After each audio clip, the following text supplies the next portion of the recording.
Ali ste bili deležni groženj oziroma žalitev na spletu? Ja. Ali so vam očitali, da ste pristranski? Da. Ali so vam očitali, da ste plačanec politike? Da. Ali so vam očitali, da lažete? Da. Ali so grozili vašim bližnjim ali jih kako drugače nadlegovali? Ne vem, mislim pa, da ne.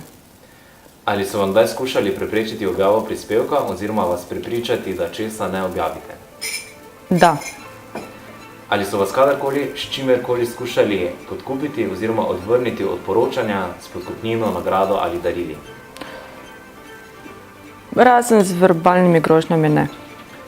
Ali so vam grozili s tožbo? Da. Ali so vam kdaj izrekali kakršnekoli spolne opazke oziroma pripombe zaradi spola oziroma vas poniževali kot žensko? Se kdaj bojite zase ali za svojo družino oziroma bližnje do te mere, da česa ne bi objavili oziroma celo nehali delovati kot novinarka? Ne. Bi vas lahko od poročanja kaj odvrnilo? Upam, da ne.